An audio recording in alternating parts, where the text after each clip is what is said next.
7 de novembro, com uma convidada muito especial e que, na verdade, ela vai dar continuidade ao assunto que nós iniciamos na última semana, que nós falamos sobre mudanças, né? Toda mudança, como nós conversamos um pouco aqui antes de iniciar o programa, a mudança é um grande gerador de conflito, porque ela tem que passar por um entendimento maior para saber se você vai querer ou não, se você pode lidar com essa mudança ou não. Mas o que nós percebemos é que resistir a esta mudança é o maior gerador de conflitos, né? Então, o que a gente observa no todo, na gente e na situação em si, é a melhor forma da gente poder gerenciar e mediar isso, que é o tema que a gente vai ter hoje aqui. Eu vi uma frase muito bacana estudando sobre o tema aqui essa semana, que a nossa convidada Luciana passou, e que me chamou muita atenção e com certeza eu vou guardar para mim. É de um filósofo, eu não o conheço, apenas estava inserido no contexto do vídeo que eu assisti. Ele se chama Krishnamurti e diz assim: observar sem avaliar é a mais elevada forma de inteligência humana. Então espero que vocês fiquem com a gente até o final. E a Isabel, por favor. Boa tarde. Olá. Olá. Boa tarde. Sejam muito bem-vindos a Sonho S.A. Como vocês perceberam, nosso tema da semana passada é mudanças. Tiramos a apresentadora e passamos a assumir uma característica, coach sistêmico, né? Isso foi muito interessante, porque as pessoas deram excelente feedback. Como Paula falou, e eu também reitero, somos coach, palestrantes, treinadoras de pessoas, trabalhamos com o Theta Healer. Então, assim, é uma série, né, de recursos que nós somos buscando para a nossa expansão, nosso autoconhecimento. E sim, somos coaches sistêmicas. Bacana, né? O nome gerou muito burburinho. Isso é muito gostoso ouvir esse feedback de vocês. E hoje, convido vocês a ficarem até o final, porque realmente é um presente. O tema de hoje é um presente para nós. Sim. E principalmente para você. Porque falar de mediação de conflito é um detalhe extremamente delicado. Convidamos Luciana. Luciana aceitou e foi, assim, fantástico. Gratidão, Luciana. Luciana, tal qual como todas as pessoas que nós convidamos para vir, é uma pessoa com agenda lotada. E é aquela coisa, né? A gente convida e é tão gostoso ouvir o sim. A pessoa se predispõe a contribuir um pouco mais com a nossa missão, com a nossa caminhada. Luciana é psicóloga, psicoterapeuta, terapeuta de frequência de brilho, essa eu também quero que a Luciana fale um pouco, memória profunda, coach e especialista em mediação de conflito. Luciana vai falar um pouco pra gente sobre tudo isso e principalmente como foi que ela virou, né, a virada da mesa. Ela virou essa mesa. Luciana também era executiva e hoje ela tem todo um outro contexto. Luciana, gratidão, muito bem-vinda. Está com você a palavra, agora nos conte tudo sobre isso. Bem-vinda, Luciana. Boa tarde, Paula. Boa tarde, Isabel. Boa tarde ao público. Eu sou Luciana, sou psicóloga, como Isabel já disse, sou psicoterapeuta, mediadora de conflito e mais algumas coisas aí, né?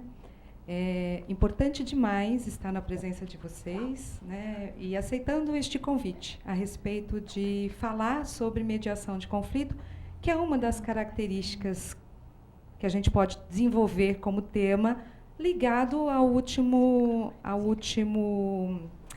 programa que vocês fizeram, que era sobre mudanças, né? Então, estou aqui aproveitando a oportunidade e sendo útil para a população como um todo, em termos de agregar. Pode contar um pouquinho para a gente como foi que você chegou a tudo isso? Um bocadinho. Posso sim. Eu desenvolvi uma carreira, né, ao longo da minha vida. Então, a psicologia não é a minha primeira formação. Minha primeira formação é a administração de empresas. E, como administradora de empresas, eu fiz carreira dentro do ramo automotivo. Então, eu trabalhei 15 anos na indústria automotiva e fechei a minha carreira como líder e vivi um grande conflito, né? Porque, dentro desse processo de desenvolvimento de carreira numa automotiva, teve um momento da minha vida onde eu estava em situações de muitas questões pessoais e, como todo bom ser humano, também chego a um processo meio que depressivo e tive que lidar com estes conflitos neste momento. E lidando com estes conflitos, eu percebi que a minha alma, naquele momento da minha vida, dizia, não é mais este o caminho, né? Tem outros caminhos. E foi quando eu enveredei pela psicologia e depois por outros caminhos dentro de todas as ferramentas que a gente pode estar agregando a um processo como psicóloga, e chego aqui hoje também como mediadora de conflitos. Ainda? Eu acho assim, extremamente pertinente o tema, principalmente por dar continuidade ao que nós falamos na semana passada, mas assim, impressionante como a gente sente que o mundo, na verdade, assim, queria falar do conflito que a gente viveu, né, essa semana passada na França, e o que eu penso assim, sempre começa da gente, do micro para o macro. Sempre começam os conflitos a partir de um julgamento que a gente tem interno, sem olhar para o outro, assim, as necessidades do outro, as potencialidades do outro. A gente não dá tempo de, na verdade, exercer uma comunicação. Você acha que também mediar um conflito é uma forma de saber se comunicar melhor, primeiro com a gente mesmo, com as nossas necessidades, e depois com a do outro, né? Eu sei que assim, é muito grande, né, o que aconteceu aí fora, surreal, às vezes a gente pode perceber, né? A gente vê imagens e tudo mais, mas assim, é inacreditável o que a gente consegue ver aí fora, de conflito dessa forma. Mas eu não consigo deixar de entender que isso começa aqui, muito antes, com a gente mesmo. Eu vou aproveitar a sua pergunta, Paula, e dizer sobre de que forma a minha formação em mediação de conflito me permite atuar, né? A minha formação, ela se deu por 3 grandes escolas e as 3 juntas trouxe a formação para nós, que é a IMO, a Ecosocial e a Trigon. Essas 3 empresas e essas 3 entidades, elas têm como base teórica a antroposofia. E a antroposofia traz para nós um conceito de que para eu acordar no outro, eu preciso adormecer em mim. Uhum. Dentro da formação toda, né, nós trabalhamos o tempo todo com o símbolo da luminiscata, que é o símbolo do infinito. Então, é como se eu tivesse o começo em mim, vou para o outro, passo pelo outro e volto em mim. E tendo como base este símbolo, a gente tem um ponto de intersecção, que é entre eu e o outro. E é aqui que a gente se encontra, né? Neste encontro, né, falando da teoria, falando desta base teórica e falar de conflitos, eu só consigo olhar para o outro a partir de um trabalho também que eu estou fazendo em mim. No final da minha formação, eu escutei de um grande mestre, né, que é o Rudy, e ele disse que ele deixaria para nós de presente a seguinte frase: para que haja uma mediação, o mediador tem que estar provido de compaixão, porque se não tiver compaixão, não há mediação. Eu entendo isso como um grande presente, porque a compaixão significa, neste dormir em mim e acordar no outro, que eu possa estar efetivamente livre de qualquer julgamento. Porque o julgamento é que nos leva para conflitos muito, muito perigosos, né? Então, considerando a tua pergunta, eu acho que o autotrabalho, sim, é importante. E, como mediador, a consciência de que eu tenho que estar muito mais nas partes conflitantes do que em mim mesmo. Porque, senão, não há ajuda, né? O mediador, ele é um facilitador de diálogo. Então, ele não pode intervir sobre um prisma, sobre uma situação dele. Uhum. Né? E isso ameniza, facilita o diálogo entre as partes e ameniza a minha ansiedade em querer solucionar, porque eu não sou um solucionador de conflitos. Eu sou um mediador, um transformador desse conflito, trazendo conhecimento de forma diferenciada para ambas as partes. Bem bacana. É ao vivo, né? Troquei o microfone. É interessante, se a gente levar para uma configuração familiar. Uhum. como entender esse conflito, porque muitas vezes nessa configuração familiar, como nós falamos a semana passada, de mudanças, né? Ou até mesmo, olha, estou disposta e disponível a mudar. Como olhar para esses conflitos? E principalmente, vamos fazer por tópicos, família. Gerenciar relacionamentos, né? E ter isso bem claro. As pessoas entendem o que é uma mediação frente a um relacionamento e adormecer-se em mim. É fantástico isso. Porque quantas vezes a gente gera conflito, você pensa, como eu vou adormecer em mim para estar, né, observando ou no outro sem o julgamento. Via de regra, as pessoas são julgadoras. O que nós trabalhamos e muito é exatamente isso, o não julgamento. Mas até você chegar nessa consciência, o relacionamento muitas vezes ele vai embora. Porque um começa a julgar o outro sem ter esse ponto de intersecção, sentar e conversar e olhar, porque geralmente causa dor, não é? Dentro do conceito familiar, não é diferente dos demais conceitos em termos de conflito. Mas focando na questão familiar, o que a gente sempre coloca como ponto crucial de uma observação em termos de mediação de conflito é que se abra para ouvir, sem nenhum julgamento. Né? O que dentro das partes conflitantes, quando a gente está num conflito, a gente está numa verdade, numa possibilidade de verdade. Então, quando vamos para uma mediação de conflito, nós colocamos como um contrato prévio que as pessoas sigam algumas regrinhas dentro do processo de mediação. Uma das regrinhas é escute, ouça. Né? E até dentro da própria técnica tem algumas possibilidades que a gente chama de janela 1, janela 2, onde a gente abre as possibilidades de se escutarem.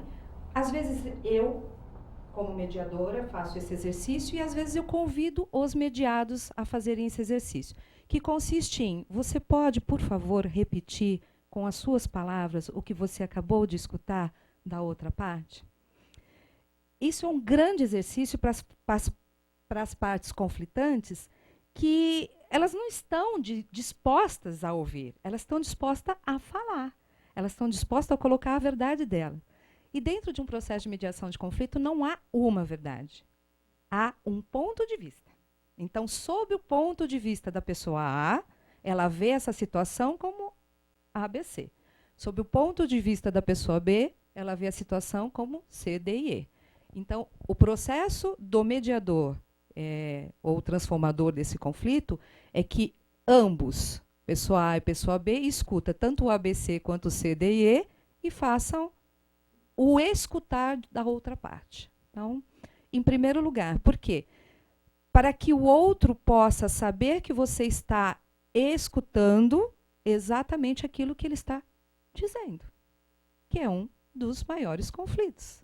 Saber realmente o que o outro está tentando me dizer. Lu, e quando a gente fala dessa forma, parece que o conflito ele é uma briga, né? É uma disputa, onde um tem que ganhar e o outro tem que perder. Por isso que é um conflito, e tem muita emoção, e tem muito sentimento, e não tem escuta. Né? A pessoa, na verdade, ela escuta só o seu próprio ponto de vista. E é isso que as pessoas veem. Né? Um conflito é uma disputa, onde um ganha e o outro perde. De que forma que você aborda isso? De que forma que a gente chega num senso comum em que todo mundo não a ganhar, né? Que todo mundo possa ter as suas necessidades atendidas. Dentro de um conflito, né, o conflito ele passa por algumas partes. Né? Uma das primeiras partes é que realmente ambas as pessoas conflitantes possam se escutar. Porque a partir do ouvir, do escutar, vai acionando outras partes, que é o sentir. Então, a gente faz... Isso é base até da própria antroposofia, pensar, sentir e querer. Né?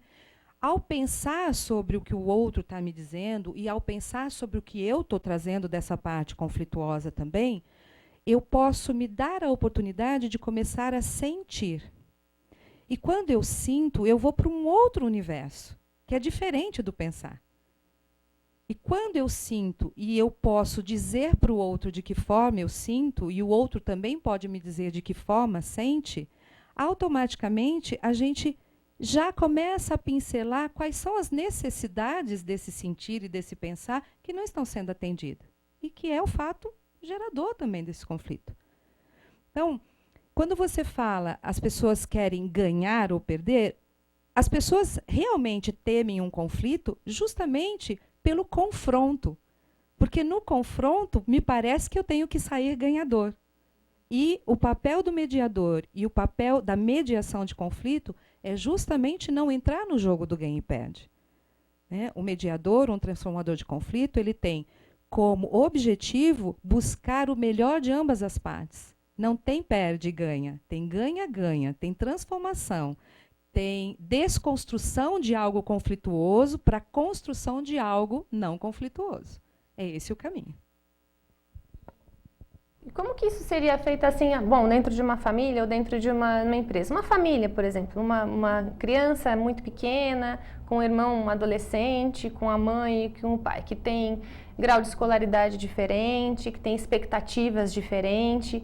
Como que a gente vai conseguir mediar e solucionar uma situação com pessoas em diferentes níveis, até de escuta, de entendimento, né? Às vezes uma criança ainda está muito no concreto, a outra consegue abstrair mais, tem outros sentimentos assim envolvidos. Como que isso é conduzido? A condução, às vezes, Paula, ela não diretamente com a ferramenta da mediação.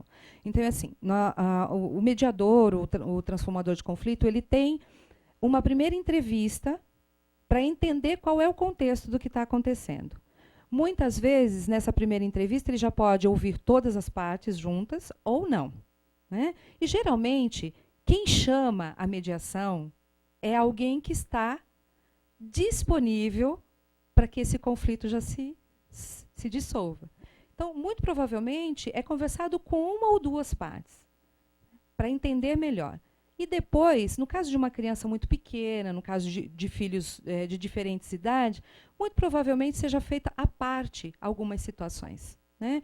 Por quê? Porque não dá para ter uma única linguagem nessa esfera que você está me perguntando. Né? Diferente de uma organização, onde todos fazem parte de uma mesma equipe. Então, é assim, para cada contexto, é uma forma de atuação diferente. Muitas vezes, dentro de uma situação conflituosa com familiares, né, com uma família, chama-se os adultos primeiro, entende-se o contexto, e, às vezes, os próprios adultos trabalhados no conflito é quem ajuda as partes menores. Né? Porque os menores nessa situação, e agora eu falo muito mais como psicoterapeuta do que como mediador, os menores é muito mais um reflexo dos maiores. Então, muito provavelmente, trabalha-se os maiores, usando todo o contexto de mediação, e depois auxilia as partes maiores para que dê continuidade no conflito com os menores. Mas não que a gente não atue nos menores também. Tá? Essa questão do ouvir. Né? Eu sempre digo, eu sou responsável pelo que eu falo e não pelo que o outro ouve. E se a gente tomar isso como regra, as pessoas estão tão corridas na vida delas, estão tão num ritmo hipnótico, que elas não param para se ouvir e nem ouvir ao outro. Isso gera dor também. Porque quando eu não estou disposta a me ouvir, eu já sei que alguma coisa eu estou colocando para baixo do tapete. Como mediar um conflito desse? E levando também para as organizações, como somos pessoas, né, Lu? E dentro de um processo organizacional ou familiar, cada um está com a sua dor. Né? E como você falou, uma ou outra pessoa vem para o processo. Agora, falando para aquelas pessoas que estão nos assistindo, como ela pode dar um passo por ela? Ela perceber que ela está nesse conflito e que não dá para ela chegar na empresa e pedir para que as outras pessoas venham, ou em um relacionamento. Então, como é que ela pode vir por ela? Para ela entender esses conflitos e para ela poder trabalhá-los. Bel, são duas coisas um tanto distintas. Né? Então, é assim, quando a pessoa percebe que ela está dentro de um conflito, e o conflito é mais externo a ela do que interno, ela é parte deste conflito, mas ela pode ou confessar, no caso de uma organização, ou conversar com a sua chefia e dizer o que está acontecendo, expor o que está acontecendo, ou, no caso de uma relação, ela também tentar uma conversa com outra parte. Se a outra parte não reconhece o conflito, né, é como se ela tivesse a bandeira sozinha deste conflito, ela pode fazer um trabalho psicoterapêutico, e aí ela vai se fortalecer cada vez mais para fazer um trabalho de intervenção dela mesma com relação à outra parte conflitante. Diferente da parte das organizações. Geralmente, quando é chamado pelas organizações, o conflito já está instalado, às vezes percebido por muitos, às vezes não, às vezes a própria liderança, né, que tem conhecimento disso. Quando vamos para o nível das organizações, no nível das organizações, às vezes, o próprio líder já sabe exatamente o que está acontecendo, mas não consegue ter força de atuação para liberação, de solução desse conflito. E aí a gente entra. Às vezes, direto com o trabalho de equipe, ou, às vezes, trabalhando separadamente, algumas pessoas, ou o time todo, que aí a gente entra com o que a gente chama de coach de conflito, para amenizar.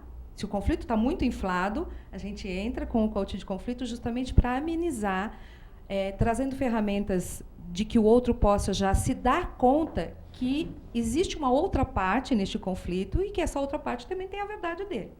E abrindo as pessoas para a disponibilidade dessa dinâmica de se ouvir mutuamente. Numa relação, né, existe o coach de casal, né, que pode ser um fator mediativo, né, mas ambas as partes têm que estar abertas para isso, porque senão um processo terapêutico é mais indicado. É o desafio, né? Isso. Porque muitas vezes as pessoas concordam, elas até acredito vão, mas na hora da escuta ativa fica mais delicado, né? Eu tive algumas experiências em consultório, trazendo o trabalho de mediação para o campo da psicoterapia, né?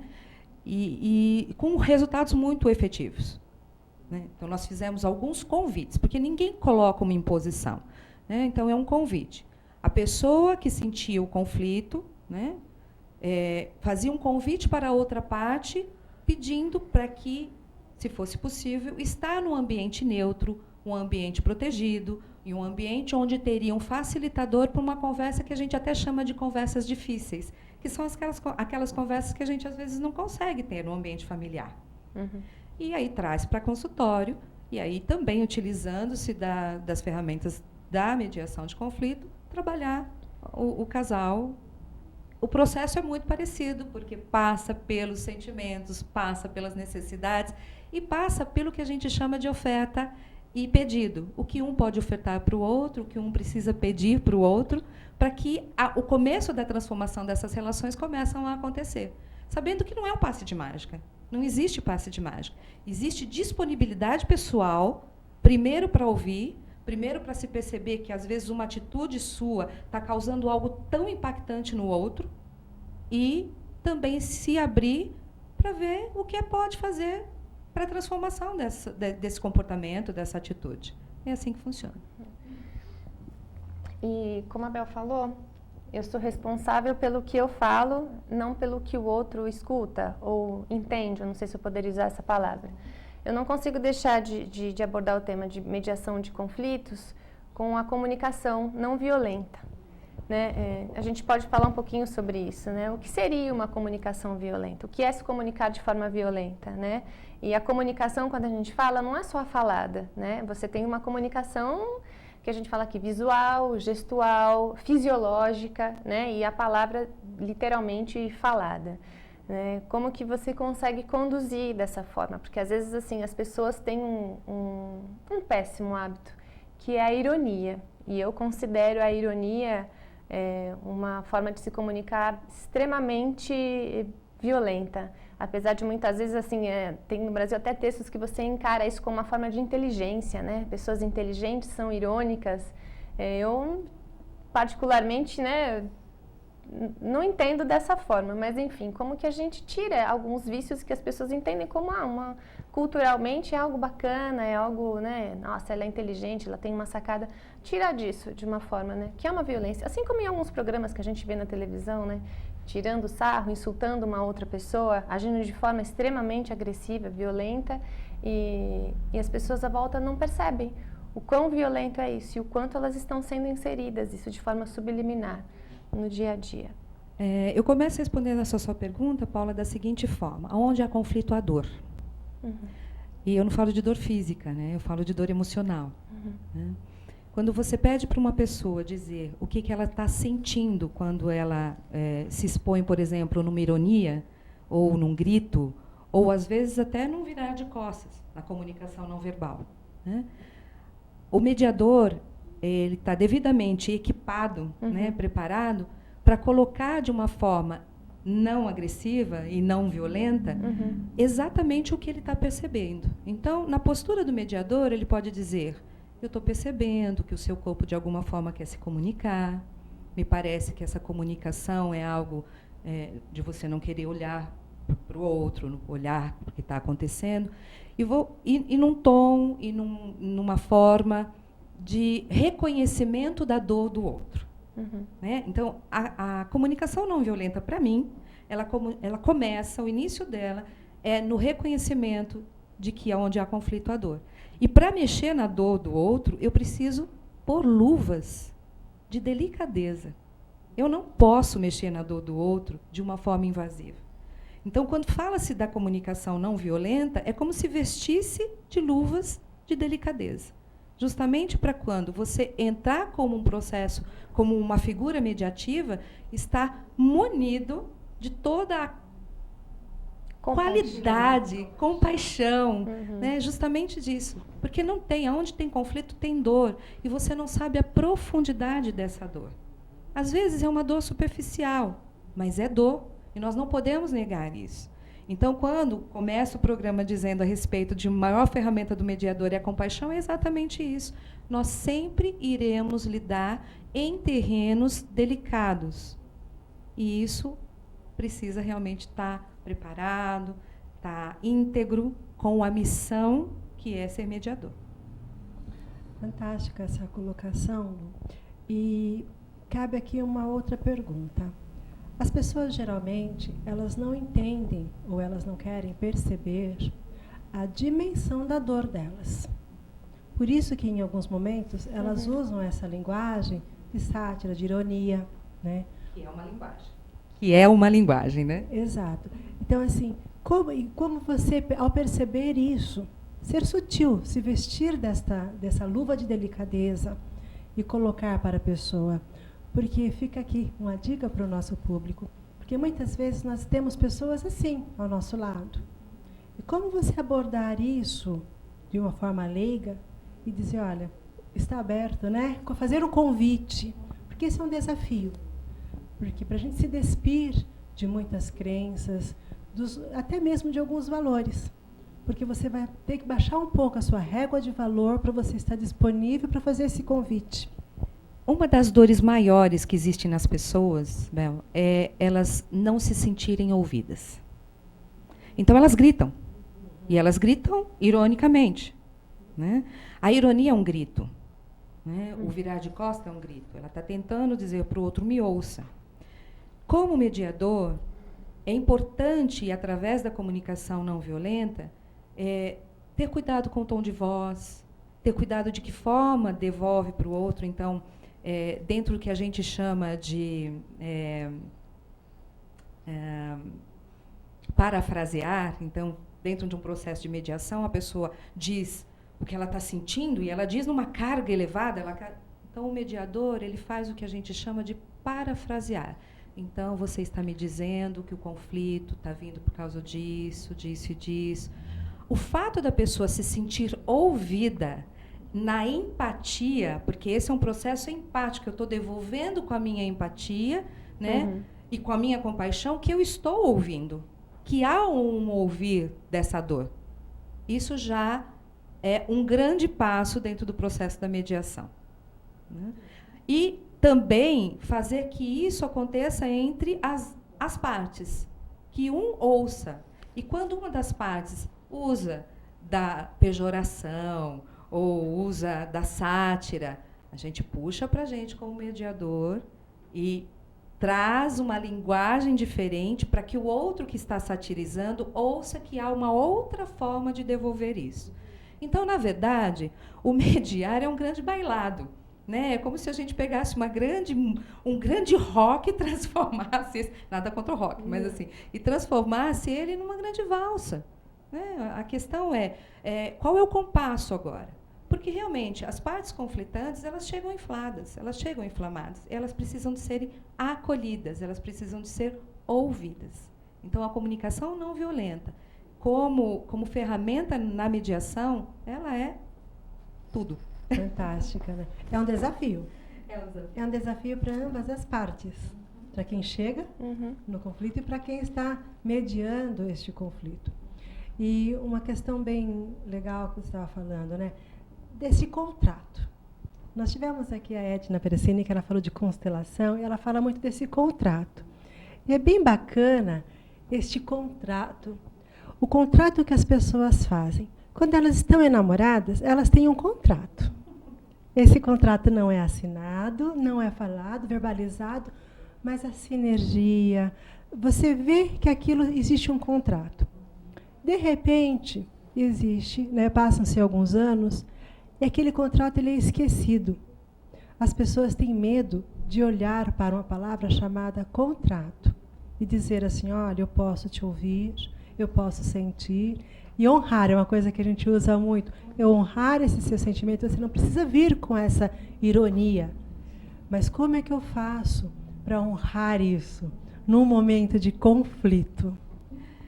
Todo o processo de mediação de conflito, ele começa com um contrato. Então, é assim, o mediador ele tem como obrigação de se posicionar mediante as partes conflitantes como uma ajuda, é uma relação de ajuda.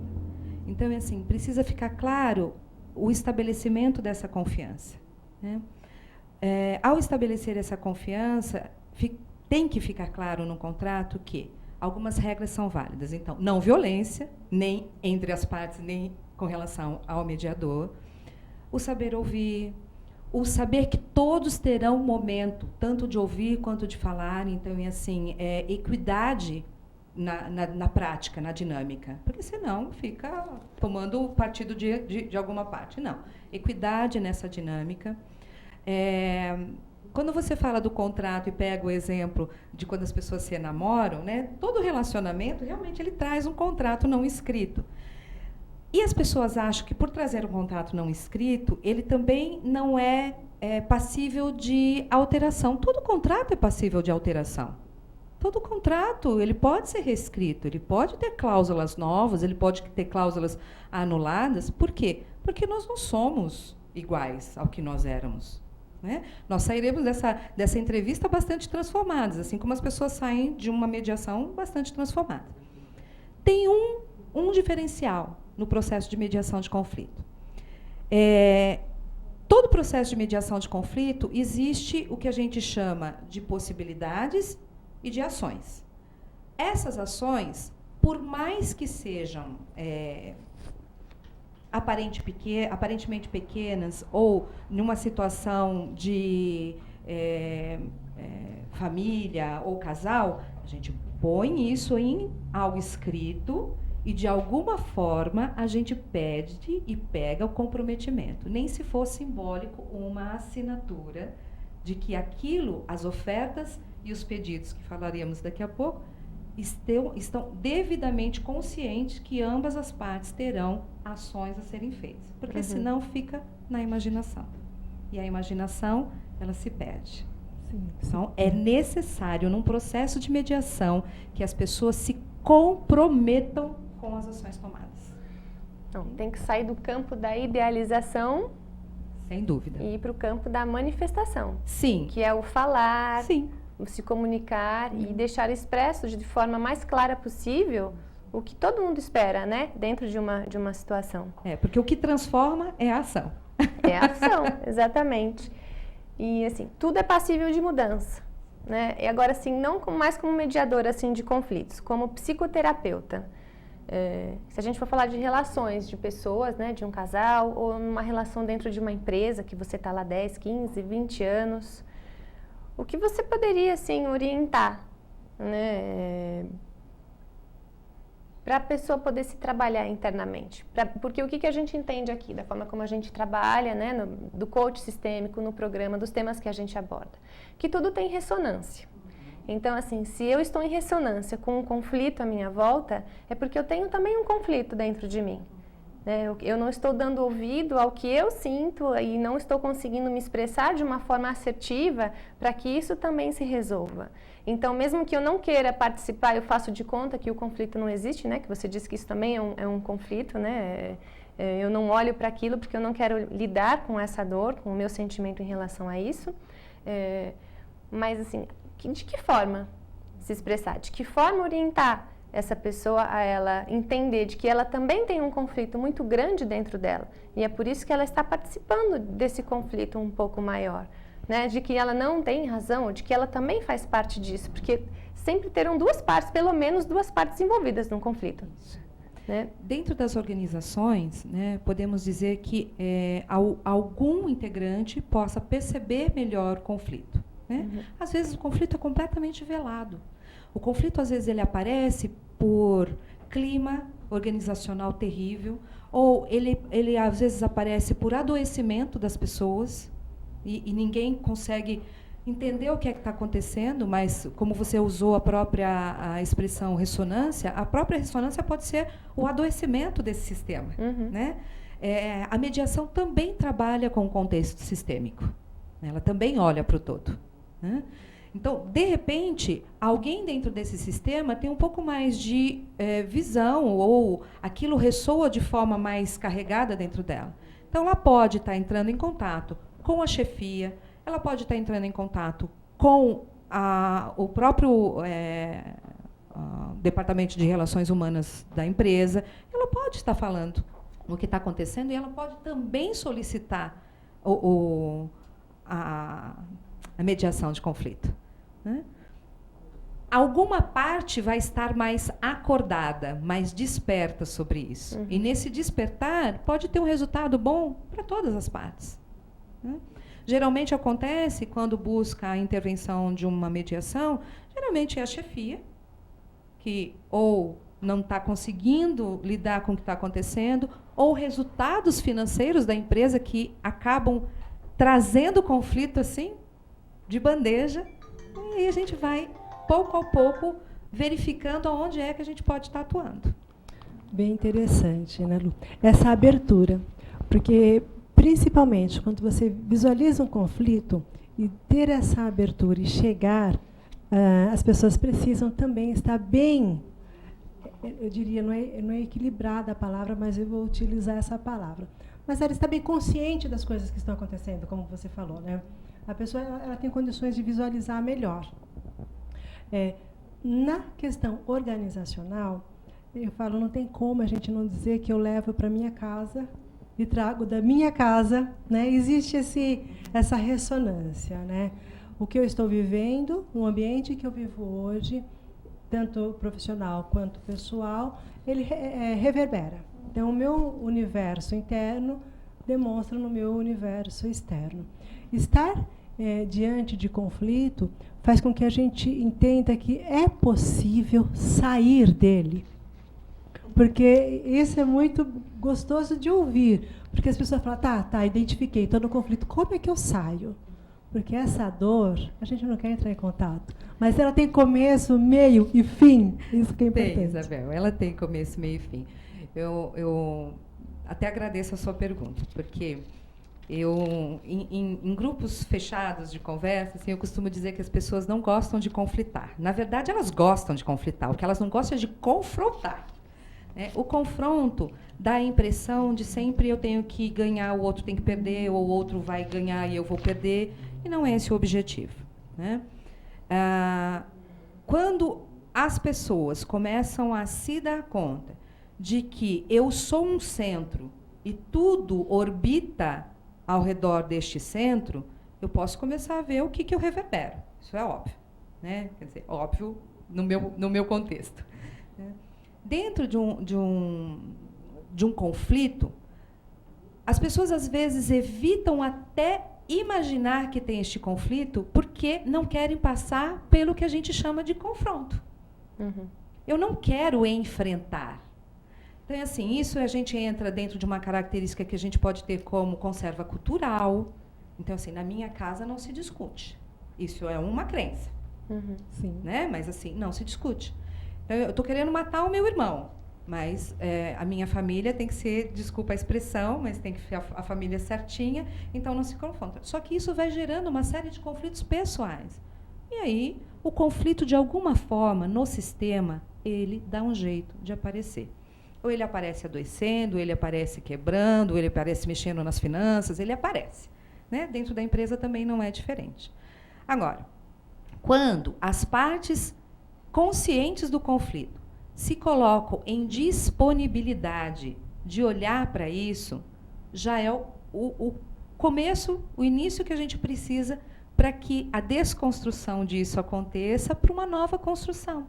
Então, esse seria o começo seria a disponibilidade, o meio seria a desconstrução e o fim seria a reconstrução de algo que é proveniente desse conflito. Porque este conflito ele está apontando algo que precisa ser movimentado.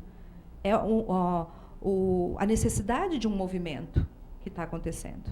Então, tem sim. Tem começo, tem meio e tem fim. Ufa! Ufa! Que bom. Isso é bem gostoso de ouvir, porque a sensação, quando você está no meio do tsunami, é que isso nunca vai passar. Né? E essa principalmente porque, no meio do tsunami, nós não sabemos se nós sairemos vivos ou mortos. E parece uma dimensão interessante e até meio esquisita de falar num conflito, mas a gente tem medo de ir para um confronto porque a gente tem medo de morrer. E essa morte não é uma morte só física, é uma morte psíquica, é uma morte de conceitos. E talvez eu não esteja aberto para aceitar o que o outro está me trazendo como algo novo. E que pode ser extremamente benéfico. Que volta novamente na mudança. Exatamente. Né? Exatamente. Volta novamente. Então, assim, um dos maiores geradores de conflito é a não aceitação da mudança. E, assim, e que para mim isso é totalmente antinatural, porque olha como a gente foi concebido, o que você era lá atrás, né? Você não era nenhuma célula, você era meia célula. Do seu pai, da sua mãe.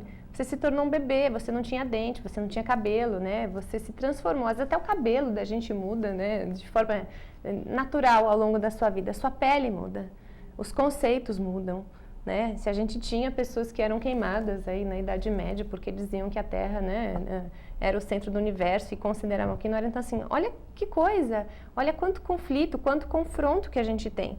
Né? Através do quê? Da não aceitação de mudança, é não aceitar a perspectiva do outro, né? O que você falou, é não se colocar no lugar do outro, né? O confronto, né? Na verdade, é a palavra maior aqui, né? Porque um conflito, então, é uma coisa bacana. Um conflitar, que você me disse, então, é um conflitar de ideias, de perspectivas. Sim, a gente sempre parte de pontos de vista, Paulo. Então, é assim, independente do tema, independente do que está como conflito, né? Porque, geralmente, a gente, antes de entrar num processo de mediação, nós trabalhamos efetivamente o que é que está em conflito. Então, a gente tenta tirar o máximo de arestas que tem. E nós vamos para partes conflitantes, vamos mediar este conflito exatamente considerando o que já foi trabalhado. E aí sim, então sobre isso que nós estamos falando, qual é o seu ponto de vista, Paula, qual é o seu ponto de vista, Isabel, né? Dando sempre a prioridade para a escuta e trazendo os sentimentos, trazendo as necessidades que ambas as partes não se percebem atendidas, que é o que gera dor. Né? E aí sim, a partir deste momento, quando todas as necessidades estão em cima da mesa, né? E aí cada um vai olhar e falar, nossa, isso eu posso ofertar alguma coisa, ou com relação a isso eu posso ofertar outra coisa, é que a gente parte para as possibilidades e as possíveis ações futuras. Você vê como é rápido? Está acabando. É bastante rápido, é um assunto realmente muito encantador. Lu, nós queremos pedir para você se tem alguma coisa que você possa contribuir para as pessoas que estão nos assistindo, para que elas comecem a fazer um processo até mais reflexivo em relação a a mediação de conflito, primeiro interno, né? Você tem alguma coisa que possa estar contribuindo com a gente? Em primeiro lugar, Isabel, eu diria para as pessoas, eu diria para o público no geral, estar sempre atento a quais necessidades não estão sendo atendidas quando se percebem em conflito, que é uma das coisas que as pessoas geralmente não param para se perguntar, né? Então, primeiro, o que é que eu estou sentindo com relação a isso tudo? E quais são as necessidades que nesse momento não estão sendo atendidas? Porque quando eu entro em contato com o que eu estou sentindo, e que é meu, sou eu quem estou sentindo, e quais as necessidades que não estão sendo atendidas em mim e para mim, eu posso, até através de uma comunicação não violenta, de uma comunicação mais efetiva, dizer para o outro, olha, eu estou precisando disso, ou eu estou precisando disso. Porque todos nós, e aqui eu deixo uma brecha, todos nós somos bastante crianças crescidas, que na hora da necessidade a gente chora, a gente berra, a gente grita, porque o outro tem que adivinhar o que eu preciso, né? E trazendo para a porção adulta e trazendo para a porção mediação de a gente mesmo, é começar a entrar em contato com o que está faltando em mim, o que é que está faltando para mim. Essa é uma primeira dica. Uma segunda dica, e é uma dica que a gente utiliza muito dentro do processo de coaching de conflito, é sempre tentar trabalhar a abertura das possibilidades. Vou traduzir o que eu penso. Então, é assim, eu poderia chegar para você agora aqui, Isabel, e falar assim, ou para você, Paulo, e falar assim, o que você está vendo exatamente neste momento? O que você me responderia? No nosso encontro aqui? Isso, o que você está vendo? O quanto eu ainda tenho que aprender, o quanto eu admiro a forma que você consegue se colocar de forma assertiva e como eu fiquei satisfeita com a sua presença aqui no programa e a forma como ele foi conduzido. E se eu te perguntar, o que é que você está sentindo neste momento? Gratidão, alegria, satisfação. E se eu te perguntar que necessidades não estão sendo atendidas nesse momento? Acho que as minhas próprias ainda, de chegar nesse estado um pouco melhor para o meu trabalho pessoal. Na verdade, estou pensando em mim agora como profissional. O que você me trouxe ainda são coisas que eu ainda preciso e posso pesquisar mais para me melhorar. É uma necessidade pessoal. Isso é o que eu mesmo não me atendi. Então, eu entendo assim dessa forma. Eu não estou me atendendo porque tem tantas ferramentas, tantas coisas ainda e que eu posso usufruir disso para o meu trabalho. Mas acho que neste momento não tem nada. Ótimo. Agora, mediante tudo isso que você me disse, Paula, se você pudesse, com todas as ferramentas que eu já sei que você tem, se você pudesse fazer um pedido para você mesma. Paula, tenha calma. Tudo se resolve Ótimo. Da melhor forma possível. E com todas as ferramentas que eu também sei que você tem, se você pudesse fazer uma oferta para você neste momento.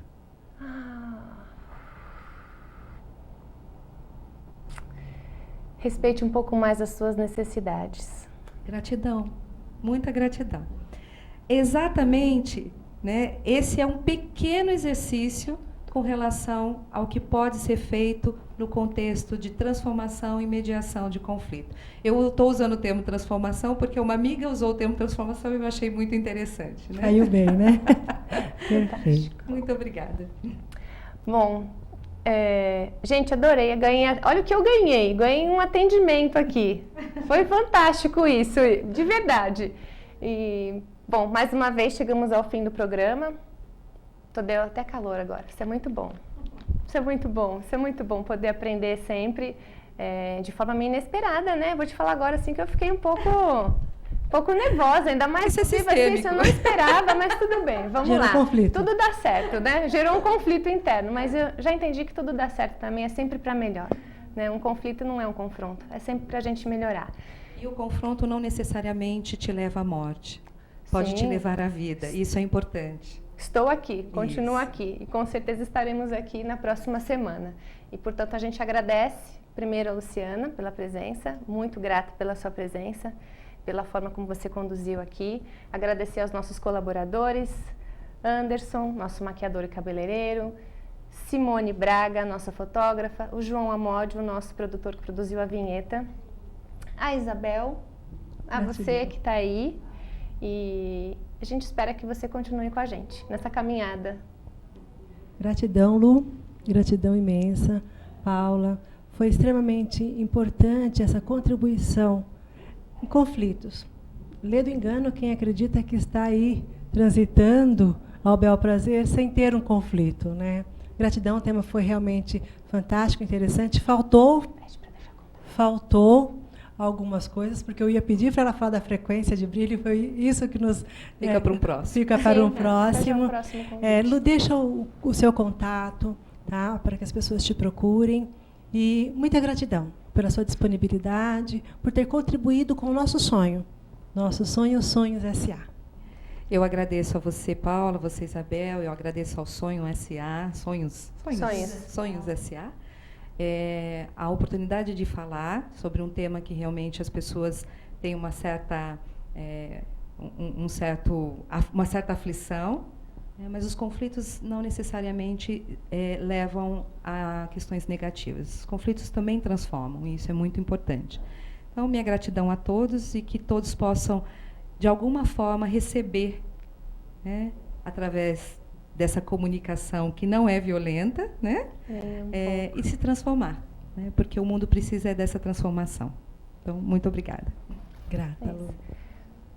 Grata. Até a próxima. Até a próxima semana, pessoal.